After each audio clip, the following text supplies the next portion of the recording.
there were some sort of clarifications due from my end. If you have no questions, shall we go over that? We can first go over them because a lot of our doubts might be covered. Okay, all right. Okay, so let's just see that. Um, so I think up till this point it was all good, right? So I think there were sort of some clarification due in this example. So just run through this quickly. Yeah. So we were looking at this differential equations. Uh, Yeah. Hello, ma'am. Yes. I Go ahead. have just little one doubt. Huh, go ahead. Go ahead. Go ahead. For the exact ODE, Hmm. the condition is my is equal to mx. No, no, It no. is true. No, no, no. This is the condition for closed ODE. So, so any condition for For exact the exact ODE. ODE, the definition is that you should be able to find a function u of two variables such that the partial derivative of u with respect to x is the given function m, and the partial derivative of u with respect to the y variable is the given function n. That's the definition. So it is a general solution. So, If at all matlab, we this. answer u, then u x y, setting this to be a constant, gives you a solution to the given ODE. Yes. Yes. So this method we can use for every ODE. Not every ODE, only for exact ODE. Okay. So how we can define it is exact or not? So how do How we we can determine whether something is exact or not? One, you have a definition which may not be very easy to check. The other thing is when a ODE is closed, you know, that is what you were saying. Yeah, the partial of m with respect to y is the same as the partial of n with respect to x, right? Now, every exact form is closed, but the converse is not true. And we discussed this in class that the converse is true if the domain D of definition of m and n is convex. In that case, you can use that criteria. Okay, ma'am. Yeah, is that My okay? doubt Does is that clear. answer your question or you still have some Yes, yes, doubts? yes. Yes? Okay, all right. Yes, my doubt is clear. Okay, all right. Okay, I think. So we were looking at an example of a Bernoulli's differential equation, right? So this was 6y square. You know, feel free to ask because some of you suggested that let's just go over the things which were sort of not very clear in yesterday's lecture. So I am planning to do this. But I'll just take maybe 10 minutes or so. Yeah. So let's look at this 6y square dx by dy minus yx equals 2x to the power 4. Yeah. So in this example, the unknown function is y and the known independent variable is, sorry, the unknown function is x. You have to solve for x here. So let's write this equation in standard format. For that, we have to divide by 6y square, right? So this division makes sense only if we restrict y to the interval minus infinity to 0 or to 0 to infinity, right? Y equal to 0, we cannot sort of divide, right? So the first thing is that this ODE dx by dy minus x by 6y equals x to power 4 by 3y square makes sense either on one of these intervals. Okay. Okay. So now furthermore, what is that I would like to do? Sorry, this was unintentional.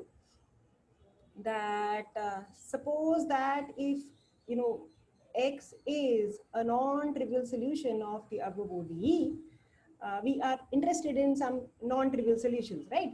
Then there must be some open interval I on which x has not zeros. Yeah, so this follows using the fact that x is differentiable, in particular x is continuous. So if x is not 0 at a point, so there must be an open interval on which x does not vanish. So on this open interval where x cannot or does not vanish, one can safely divide by x. So which means that I get the following, yeah, 1 upon x to power 4 dx by dy minus 1 by 6y x cube equals 3y square. Now I introduce a new variable u equal to 1 upon x cube. This simplify things in the following manner. Yeah. So how does this simplify things? So let's see. Yeah, so I am going to apply the chain rule, and I'm going to write down the derivative du by dy as du by dx times dx by dy. I know how u varies as a function of x, so that gives me du by dy is minus 3 by x to power 4 dx by dy.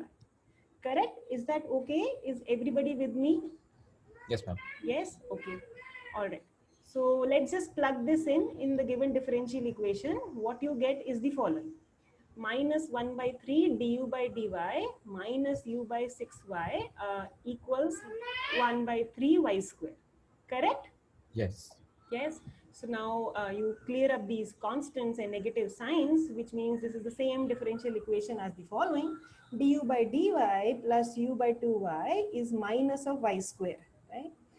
Now, the discussion that we had yesterday in the lecture tells us that you can simply read the integrating factor for such ODEs as integrating e to the power. So the integrand here is the coefficient of u that appears in this ODE, so which is 1 upon 2y in this case.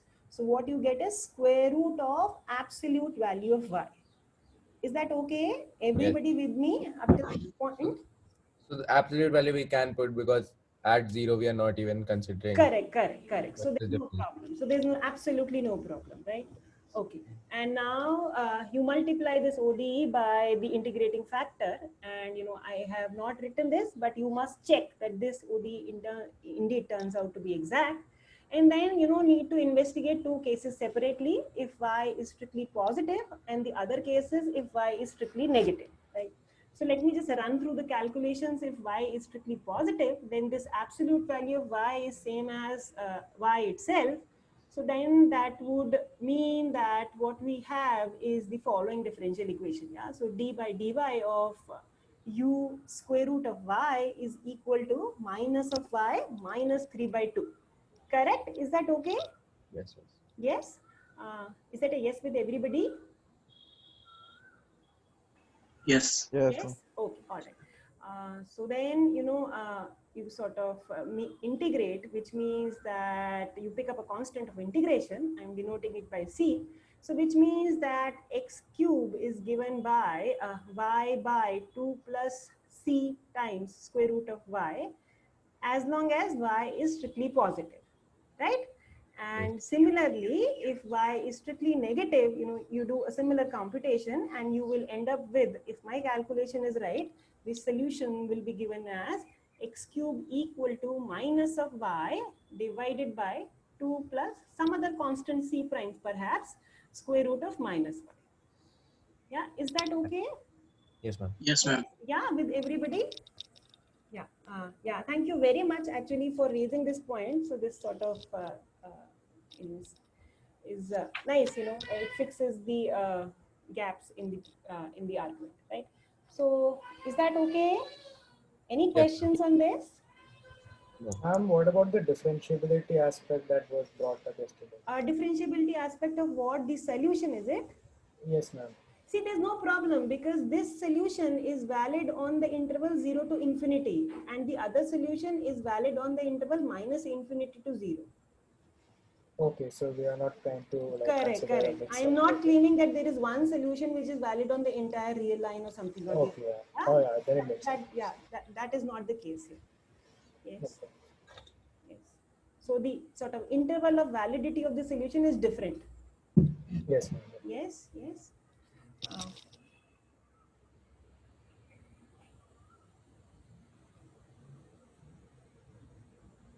Okay. Anything else? So at 0, what are we saying about the solution? Nothing. Okay. We are not saying anything. Right. Yes. So here we can still, I Go mean, ahead. it's easy to understand. I mean, not easy to understand, but we can see that you cannot include 0 and because it's so x is getting 0 and that all of that. But yesterday we also did another question, right, where the initial value was only given as I'm going to discuss that one next. Once we settle this, that comes later. Yeah. Right. I'm going to discuss that next. Yeah. So any questions so far? Is this all good with everybody present here? Yes, ma'am. Yeah. Okay. So Yeah. that, yeah, go ahead, go ahead. Somebody wants to say something? I think he was saying yes, it's fine. Okay, all right. Okay, great. All right.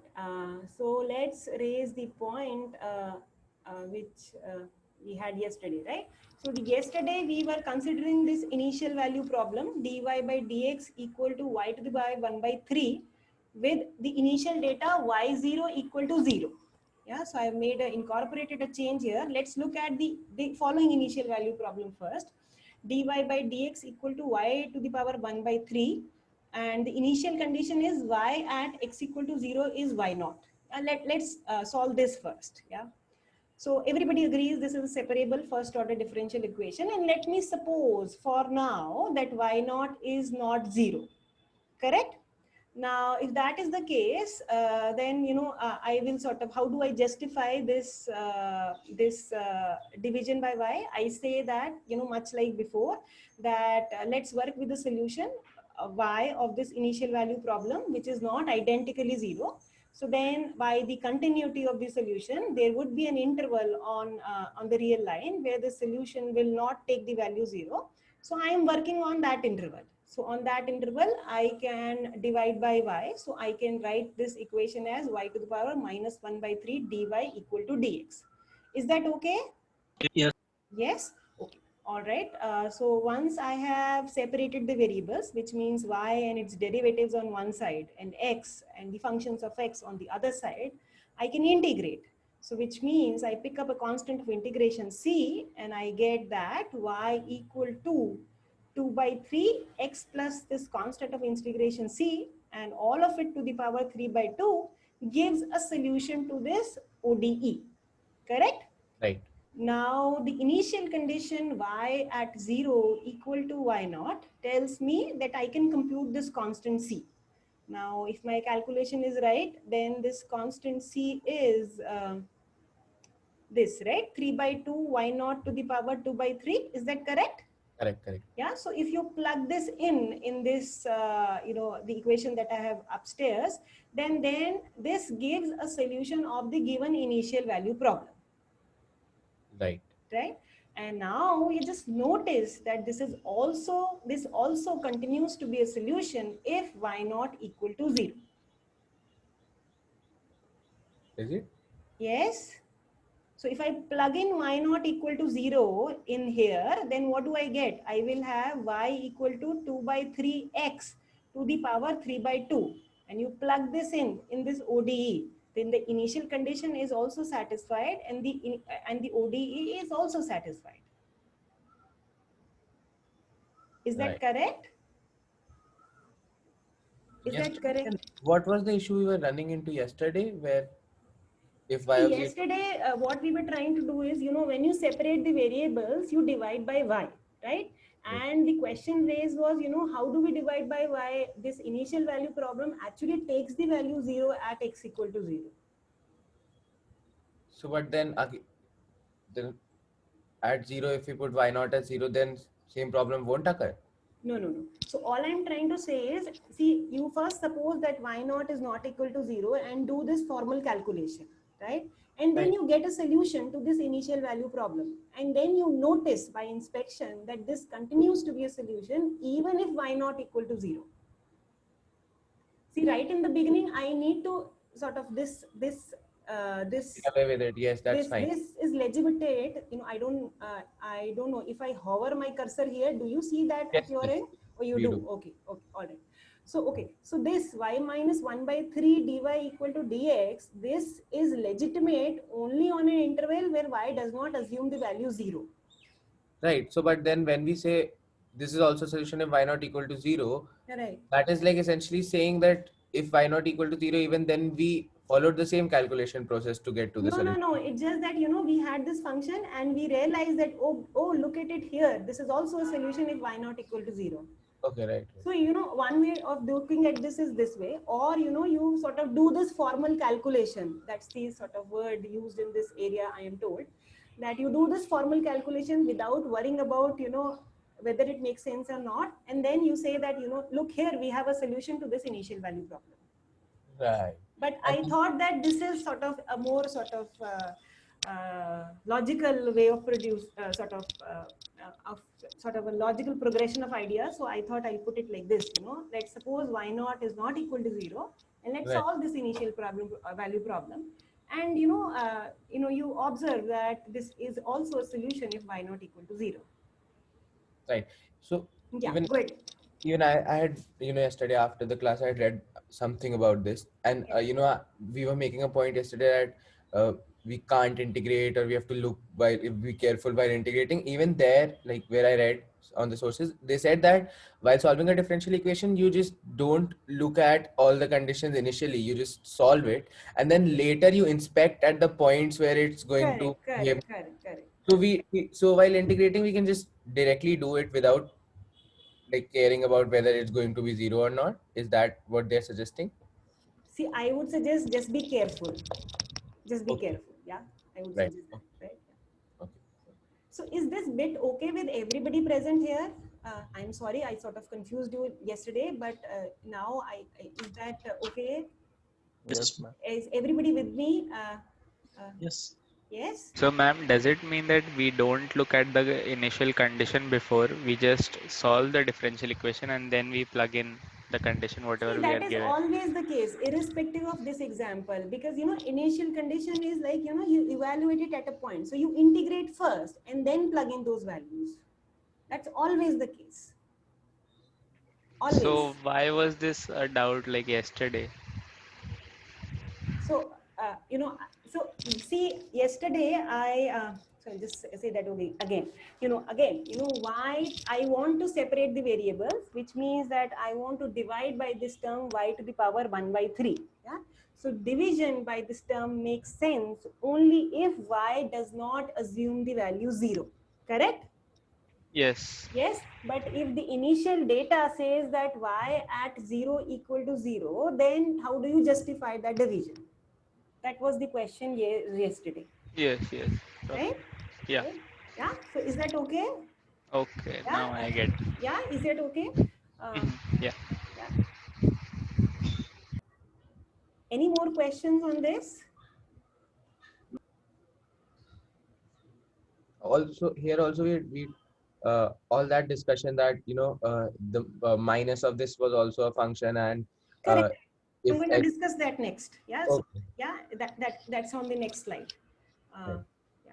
But is this bit okay? Everybody with me on this? Yes. Yes. Yes, ma'am. Okay, all right, wonderful.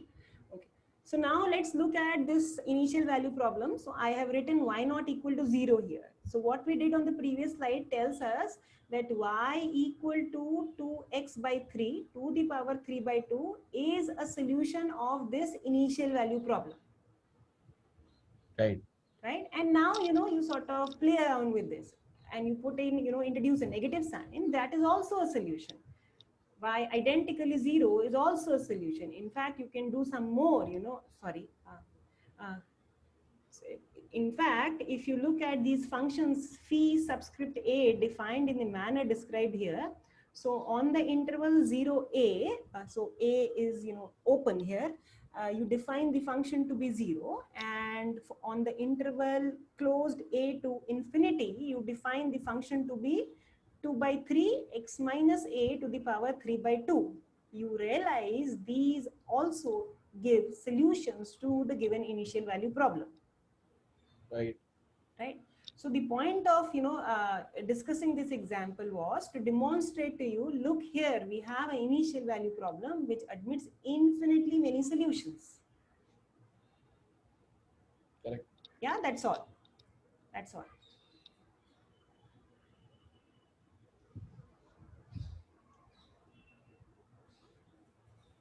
Got it. Yeah, is that okay with everybody present here? Yes, ma'am. Yeah, any questions, please ask. Ma'am, in this solution, Yeah. we have like giving one condition Uh, like y is equal to 0 at 0 y not. Function is y not at 0, but yes. still Yes. we are getting many solutions. Yes. So ma'am, so like this related to something like when will be the solution will be infinite or not?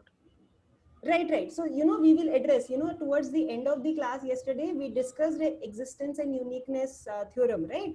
So, Yeah. it gives you conditions when does the solution exist and unique, and we will see, we will discuss as to why this example does not qualify whatever is stated in that theorem. We will see.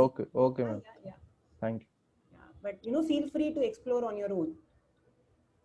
But ma'am, if this was the second degree equation, like d square y dx square term will be there. So like we have to give two solutions. Is something related to No, the it's not nothing related to the degree. See, okay. first order equation, no, and infinitely many solutions. Correct? Yes. Yes. So Yes. meaning I cannot say, if the order of the equation is 2, then it will have 2 solutions, or it will have at most 2 solutions. All of that doesn't work. Okay. Yes. Yes. Only thing is that if you have an order 2 differential equation, then the solution must be 2 times differentiable. That's all. Yes. So I have a first order differential equation. The solution should be at least differentiable. Yes. That's all. Nothing more can be said. At least it doesn't say anything about the number of solutions the ODE admits. Right? Yes, ma'am. Okay, Yes. got it. Yes. Is that okay with everybody present here? Yes, ma'am. Yes. Okay. And I think we had one more example, so which was much in the same spirit as this. So I will maybe spend 2 minutes on that also. Okay. So let's look at this initial value problem. So yesterday again, I had y naught equal to 1 here. I have changed it to y naught for the moment. And this is a separable non-linear first order differential equation. As before, let us first work in the case that y naught is different from 1. So on under this assumption, what do? So the variable y minus 1 is not 0. Right. So it would not assume the value 0 on some interval, right? So you can safely divide on that interval. So separation of variables works nice. You integrate, and then you apply the initial condition that will give you what is the constant of integration c. In this case, it turns out to be y naught square minus 2y naught, if my calculation is right. So what you have is the following: y square minus 2y equals x cube plus 2x square plus 2x plus y naught square minus 2y naught. This is a solution of this initial value problem. Correct? Right. Is that okay? Yeah. And now you make this observation that this continues to be a solution even if y naught equal to 1.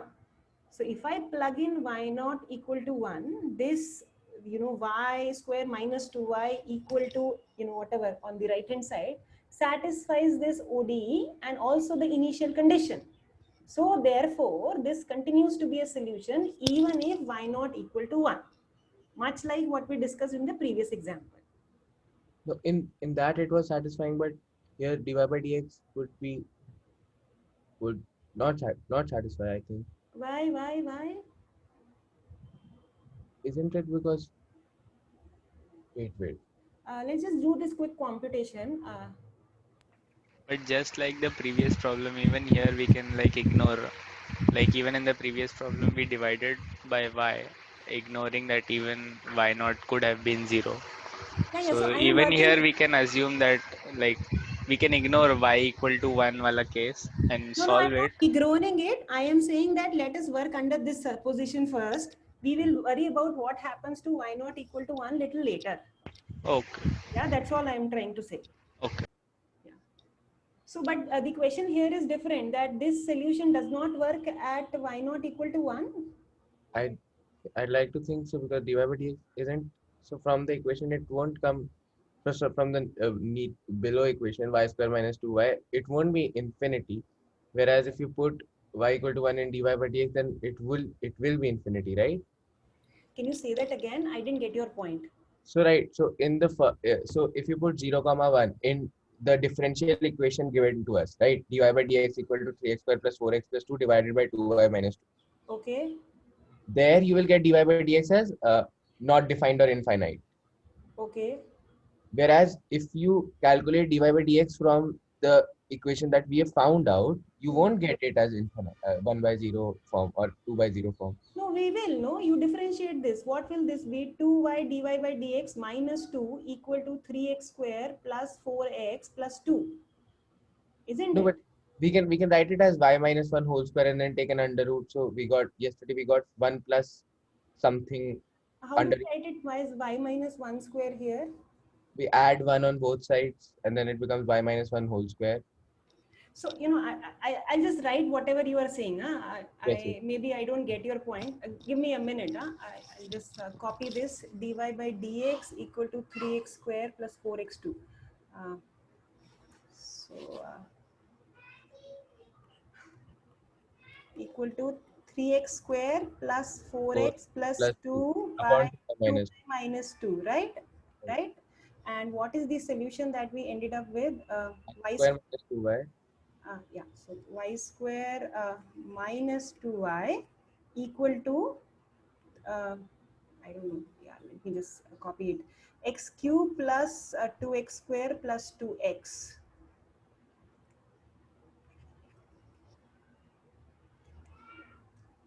So x cube Plus plus 2 square 2x square plus 2x plus plus y naught minus minus 2y. 2y naught. Yes. Yes, and Now, y, yes. so now I just say add 1 on both sides. Okay, I will do that. Y square minus 2y plus 1 is equal to this.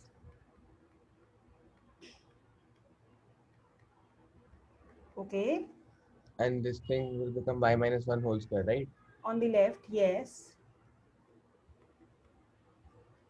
And then, And then just take an under root, take 1 over there. okay, all right. So what do you want to do? You want to write y minus 1 equal to the square root of the right hand Yes. side? Yes. So this is a plus minus, is it? Yes. So I don't know. I mean, this will come out to be So when you what does it change? So what happens now? I'm also trying to wait just a second. So This will make differentiation even more cumbersome, don't you think? it will, yes, indeed it So will. why don't we differentiate this only, this equation y square minus 2y equal to this. You will get the same derivative, no? Just a Yeah, we will, and it will be infinite. Yes. So then yes. I don't know why was this a doubt yesterday? It makes Yeah, I'll clarify this, but let me settle the question that is just raised now.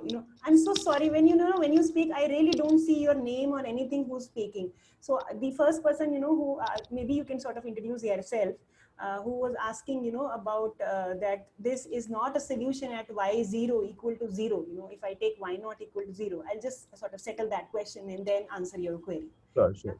Yeah. So is this okay? Meaning, this will just make differentiation cumbersome, but nevertheless will you this give Yes. you the same value of dy by Yes. dx, It will. yes, is that okay? Yes, ma'am. Yes, is that okay? Okay. So I'll just go back to the slide and now again, why was this a question yesterday? See, the question was yesterday was this. So on the slide I had y not equal to 1 yesterday, and we were dividing by y minus 1 here when we were well, we were not dividing, but we have a y minus 1 here appearing in the denominator Yes. yesterday. So that was the point of confusion, and what is the meaning of this and things like that. Okay, right. Yes. But yeah, this makes a lot of sense now. I mean, Sorry. Yeah. So I mean, I should have been careful. This is my mistake. So now it looks much better. Thanks to all of you who were being very alert. Yeah. So is this okay with everybody now? yes, ma'am. Yes. So now you realize that this is a solution if y not equal to 1. And then let's look at this initial value problem. So now I have y not equal to 1 here. And you note that as on the previous slide, that this gives initial value this gives a solution to the initial value problem. In fact, these are two solutions. There are two functions satisfying the initial value problem. So the whole point of this example was to demonstrate to you an initial value problem which can have two solutions. Correct. Yeah, that's all. Yeah, So that's all. if we are given this initial value problem, while we are solving, Yes. we can like we can do all the integration, like taking y minus 1 on that side and then solving and then Right. So getting. as we just discussed, we can do all of that because we are working under this assumption y naught is That is not not equal to 1, and then you realize just like you write the way this is written in mathematics is by inspection. That's the term Right. used, right? So this is how this subject works. right. Yes, somebody has wanted So, to say something. Yeah. what is the problem if we not suppose y does not equal to 1? Because dy by dx can be infinite, I think. So, what is the problem? We are supposing y does not equal to 1. So there Why is we are so there is no problem in assuming y naught equal to 1. If y naught is equal to 1, then so how do you sort of define the right hand side at x equal to 0 and y equal to 1? it is simply is a right dy by dx. So it Correct. can be infinite at some point. Sure. So this So slope can be anything. Right. So if a function is undefined at one point, so it doesn't mean that it's not No integrable. problem. Right. It is integrable, Yeah. right? So you can say you want to say that in this example, actually, I don't need to assume y not different from 1. I can Oh, but simply I think we can because you're also cross multiplying, right? You can't cross multiply by 0. You can't take 2y minus 2 on that side because then it will give you a 0 equal right. to 2. So best to do this.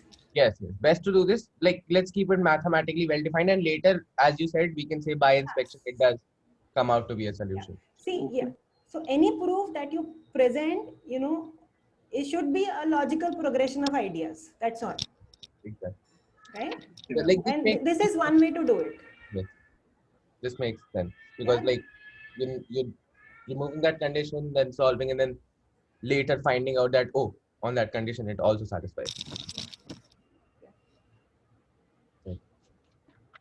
So is this okay? Yes. ma'am. Yes, ma'am.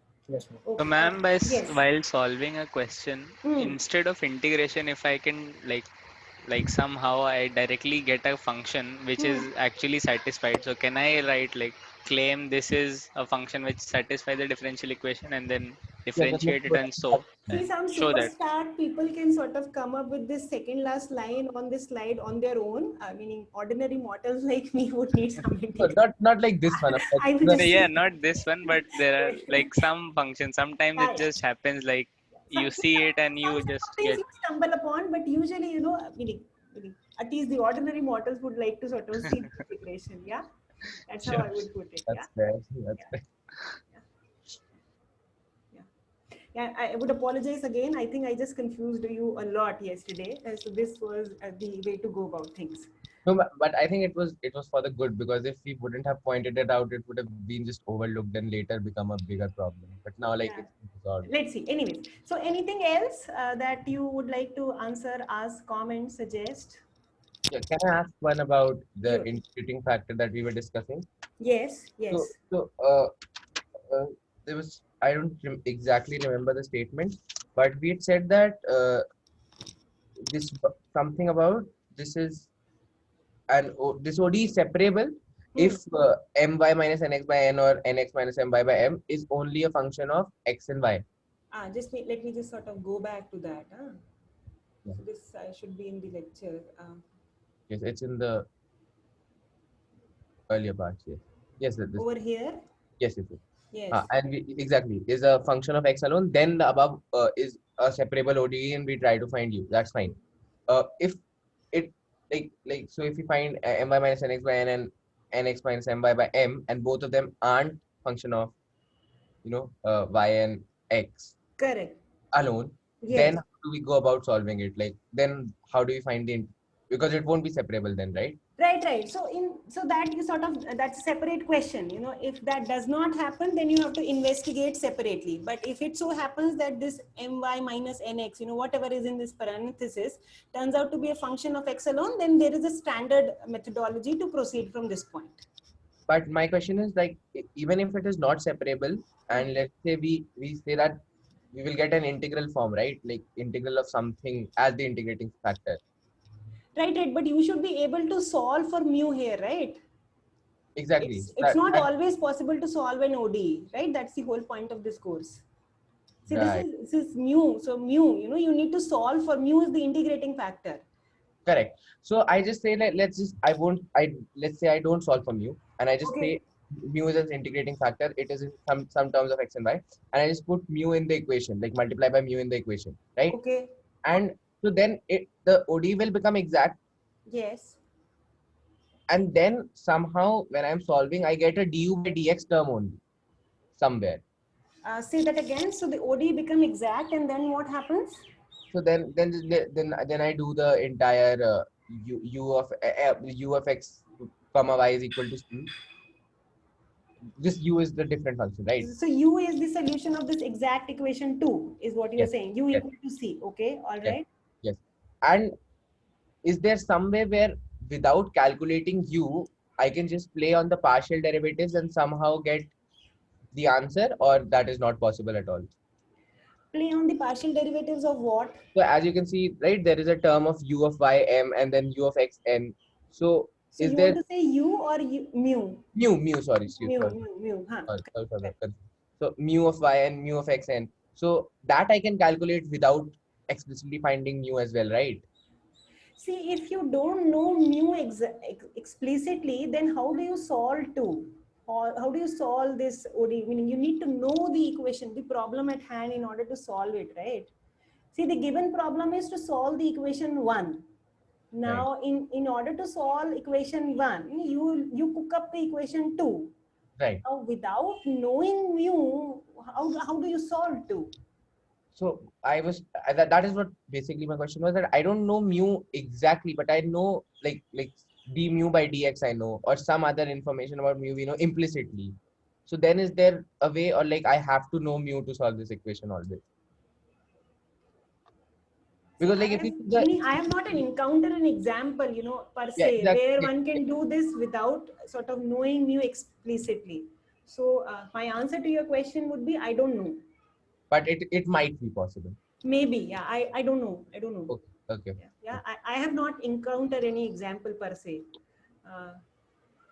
Also, like in most of the examples even I saw, it always does end up becoming a function of x and y, x or No. That is the example that I have picked, for no, discussion in the class. even like even like searching for it, like I was trying to find where it doesn't come, like it doesn't come, it never comes. No. See, the whole point is we don't know how to solve 1, and we try to cook up a mu so that, we solve 2. So, the idea is that 2 is simpler to solve. We don't want to introduce more complications, right? True. Correct. So if u is a function of only one variable alone, it's much simpler to handle. Or the other possibility is what happens is that this scenario is also known. So I just write it down. Z1, yeah. So if, so one is that mu is a function of x alone. That is one scenario. The other scenario is that mu is a function of y variable alone. And there's a third scenario, which is also well understood, where mu is a function of two variables x and y, but it can be written in the following form. Oh, like physics. Yes. So that is also very simple. Simple meaning doable. I would say this. Right. Yeah. So over here, mu is a function of two variables, not just one, but it is manageable. Like x into y types. Something like that. Yes. So these are the only three sort of generic examples that I have seen, but maybe what you are saying is correct. I don't know. Okay, got it. Yeah.